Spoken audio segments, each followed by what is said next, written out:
They said she'd shake under pressure until she made a 2-mile kill shot that ended a 6-month siege.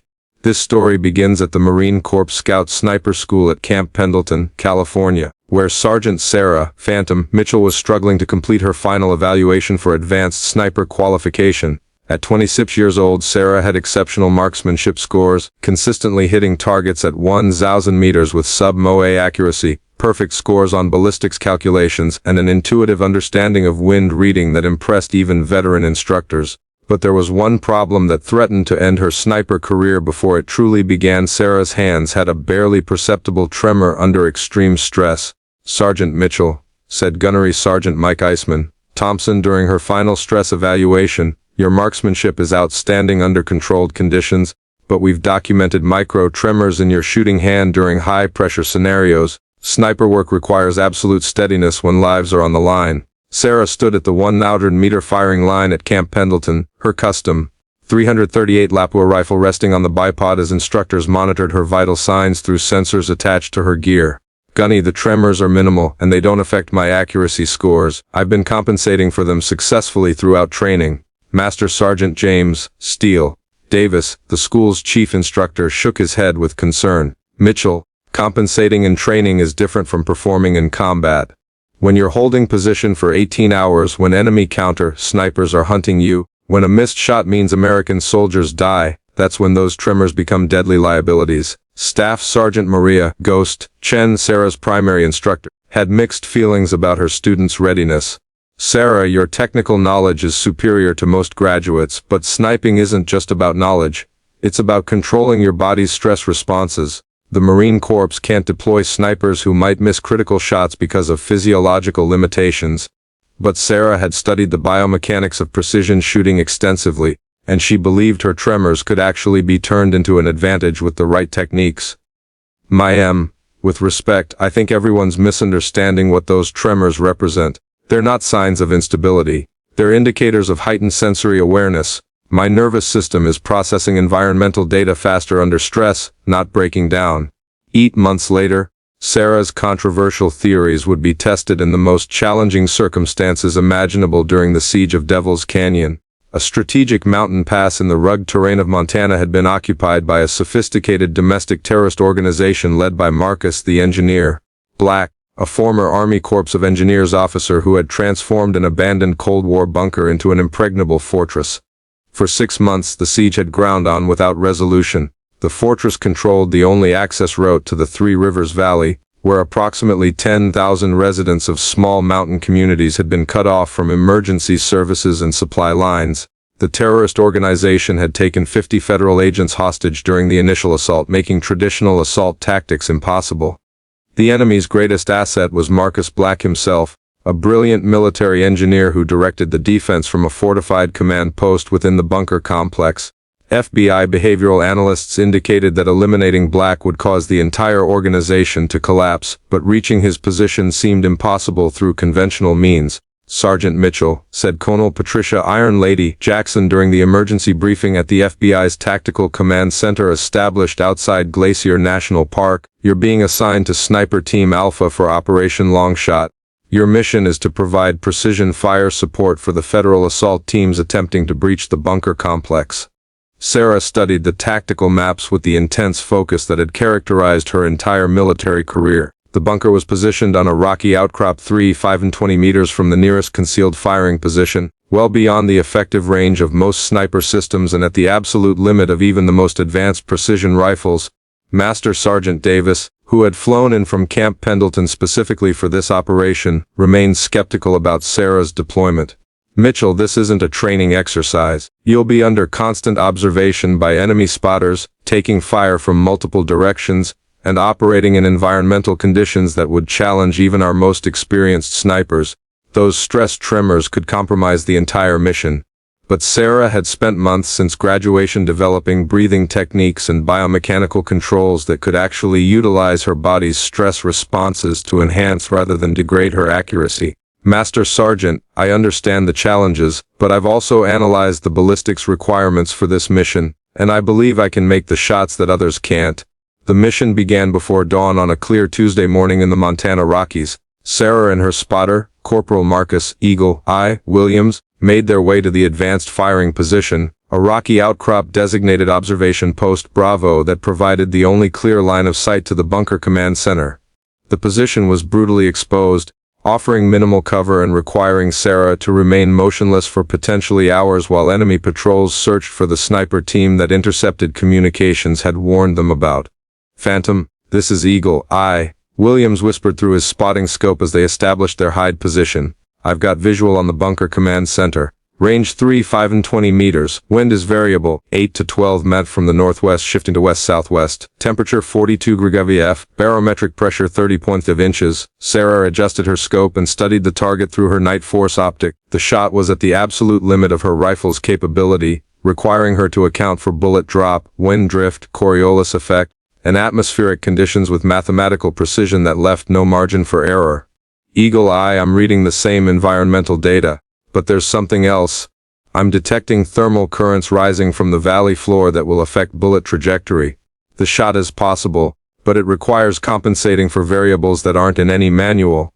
Sarah spent the next hour conducting the most complex ballistic calculations of her career. The 520 meters would require her bullet to travel for over 4 seconds before impact, during which time it would be affected by multiple wind layers, gravitational drop, and the unique atmospheric conditions of the Montana high country. But Sarah's greatest challenge wasn't the mathematics. It was the psychological pressure of knowing that thousands of lives depended on her ability to control her body's stress responses. "Phantom, we've got movement in the command center," Williams reported. "Target is visible but only intermittently. Window of opportunity appears to be approximately 30 to 45 seconds when the target conducts his hourly radio communications with his forward positions." Sarah felt the familiar tingle in her hands that indicated her nervous system's response to extreme stress. But instead of fighting the sensation, she began implementing the biomechanical techniques she had developed to transform the tremors into enhanced sensory awareness. "Eagle Eye, target acquisition in 5 minutes. I need you to provide continuous environmental updates. Any change in wind speed, direction, or atmospheric conditions could affect the trajectory." For the next several hours, Sarah maintained her firing position while enemy patrols searched the surrounding area for the sniper team that their intercepted federal communications had warned them about. The psychological pressure was enormous. Any movement could reveal their position, but remaining motionless for extended periods was causing muscle fatigue that could affect shot accuracy. But Sarah had trained for exactly this scenario, developing meditation techniques that allowed her to maintain perfect stillness while keeping her mind hyper, alert to environmental changes. "Phantom, this is Eagle Eye. Target is moving into position for his communications check. Range unchanged at 520 meters. Wind has shifted to 10 mph from the west. You've got maybe 40 seconds for the shot." Sarah felt her heart rate increase as she acquired the target through her scope. Marcus Black was barely visible through the reinforced observation window of his command bunker, a small figure at an almost incomprehensible distance. The shot required precision that pushed the boundaries of what was physically possible with current technology. "Eagle Eye, I'm compensating for the wind shift and calculating the new trajectory. The shot is still possible, but the margin for error is essentially zero." Sarah's breathing slowed to the controlled rhythm she had perfected during months of training. Her hands, which her instructors had worried would shake under pressure, were absolutely steady. Not because the tremors had disappeared, but because she had learned to synchronize them with her heartbeat and breathing to create a stability that was actually superior to normal steadiness. Target acquired.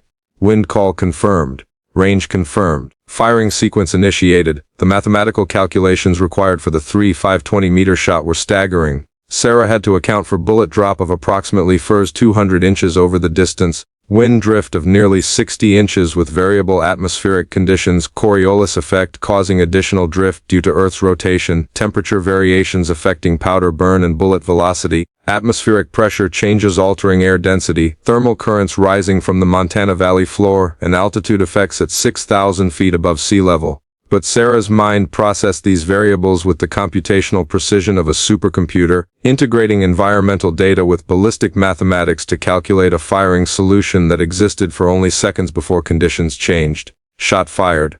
Sarah whispered into her microphone. The bullet left Sarah's rifle at 2,950 feet per second, beginning a journey that would take 4.2 seconds to complete. During those crucial seconds, The 250-grain projectile followed a ballistic arc that carried it through multiple wind layers across temperature gradients and through the thin mountain air that tested every aspect of Sarah's calculations. Sarah remained perfectly still, her eye locked on the scope, watching the target through the reticle while Williams tracked the bullet's flight path through his spotting scope. Time of flight 2 seconds, 3 seconds, 4 seconds. Williams counted down while monitoring the bunker through his optics. At exactly 4.2 seconds after Sarah fired, the bullet struck Marcus Black's command center with devastating precision. The target was eliminated instantly, and the psychological effect on the terrorist organization was immediate and catastrophic. "Target down! Confirmed hit!" Williams shouted. "Phantom, that was the longest confirmed kill shot I've ever witnessed. The target is neutralized." But the true measure of Sarah's success wasn't just the elimination of a single target. It was the strategic impact of that one perfectly placed bullet. Within minutes of Marcus Black's death, the bunker's defensive coordination began to collapse as subordinate commanders struggled to maintain control without their brilliant leader. "Phantom, Eagle, this is Overwatch," came the voice of the FBI tactical commander monitoring the bunker complex. "We're observing massive confusion in enemy positions. Multiple defensive positions are abandoning their posts. The bunker defense appears to be collapsing." Over the next 2 hours, Sarah watched through her scope as the 6-month siege unraveled with stunning speed.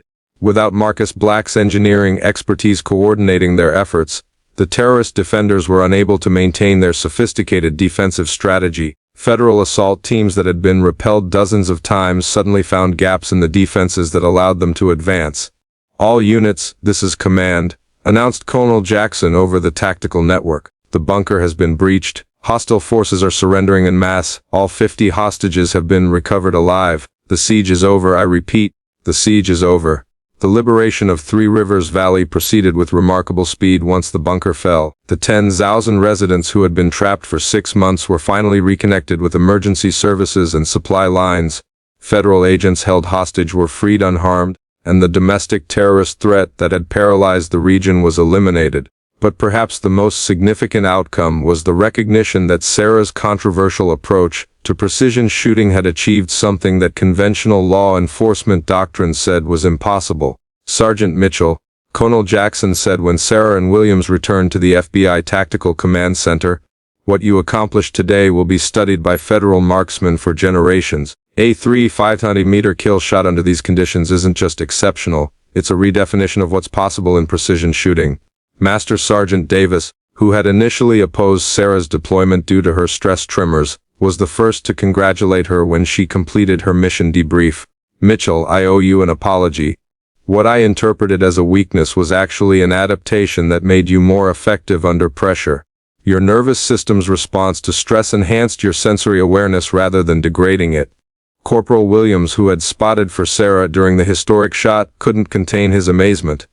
"Ma'am, I've been a spotter for 5 years and I've never seen anything like what you did. You didn't just make an impossible shot, you calculated variables that most snipers don't even know exist."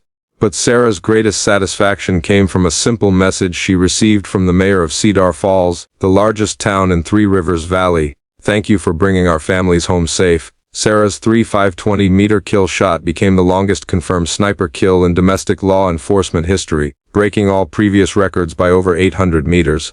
But more importantly, her success led to a fundamental re-examination of how federal agencies evaluated sniper candidates. The techniques Sarah had developed for controlling stress responses and utilizing heightened sensory awareness under pressure were incorporated into FBI and other federal sniper training programs. Her approach to biomechanical optimization became known as the Phantom Protocol, and revolutionized how precision marksmen prepared for extreme range shooting. But perhaps the most significant change was in understanding that what appeared to be physiological limitations could actually be advantages when properly understood and controlled.